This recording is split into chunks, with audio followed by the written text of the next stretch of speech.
Okay, conical chanters. Well, I make them in all different sizes. The low D one, and I make a high D one, half that length, and make lots of the G ones in between. I've talked on the last video about how to ream them. So I'm going to make this into what I call a border horn. A border horn is a kind of instrument. It's a conical chanter, but instead of sticking it into a bag, it's got the reed up there, you stick it into a reed cap, and then it's horribly loud actually.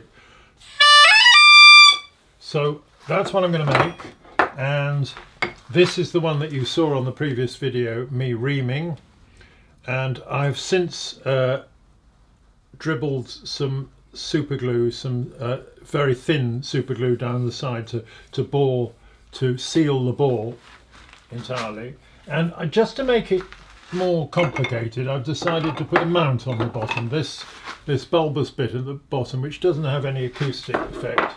I've decided I'm going to put I've never done that before on one of these board horns, so I'm going to fix that and then turn the whole thing and show you the difference. There's not a lot of difference really. There's far less flex than there is in a small pipe chanter. So, right, so fitting a mount.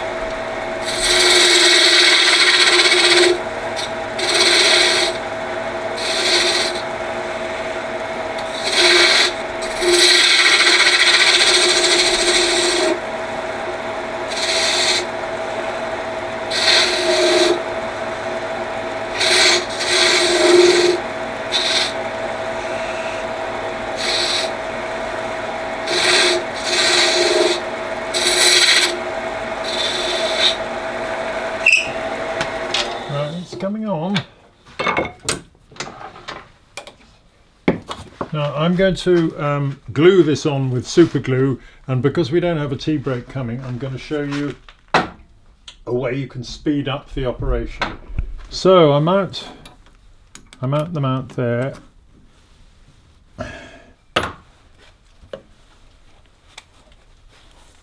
and this is medium super glue. There are different it's not the one I do the balls with. It's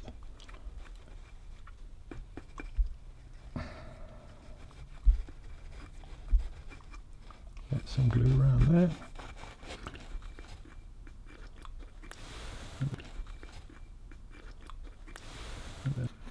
I'll dribble some in there.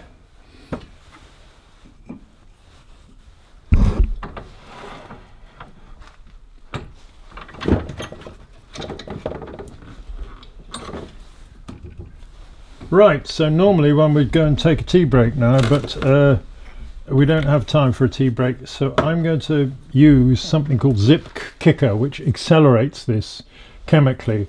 And you buy it in this aerosol can, and you spray an awful lot and waste a lot. So my tip is to just squeeze it into a dripper bottle, and then I can drop exactly how much I want on. And sometimes it lets out steam. It's a big, no it didn't this time, but that's going to be more or less dry I think now. I'll put some on the inside as well just to make sure, but it's alarmingly good. Let's put some in the inside.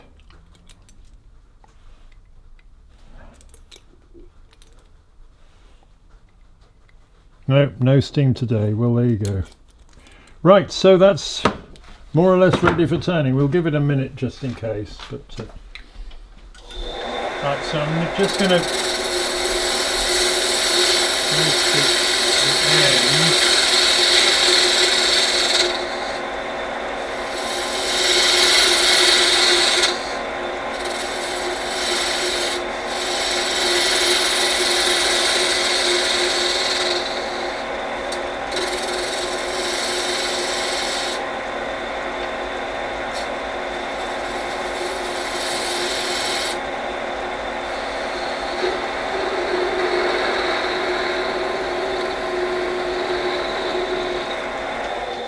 right, so that's the end turned off.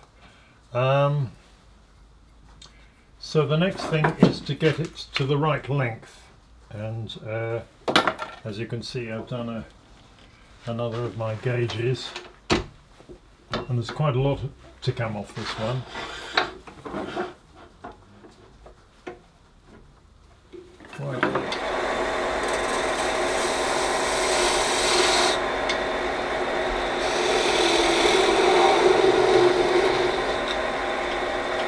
This will be it.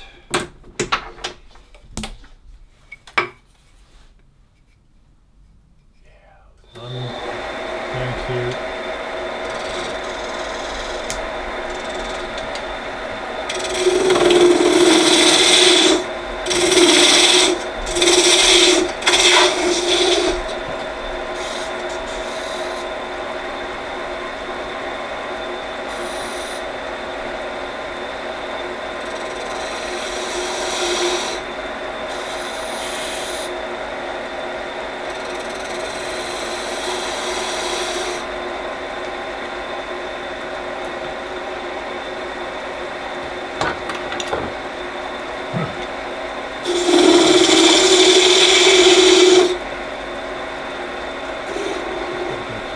and I've got it nearly exactly to 3/4.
Yay, fits. So the next stage is to take the top down to 7/8.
Right, now I'm going to reverse the whole thing and hold this in the collet chuck. So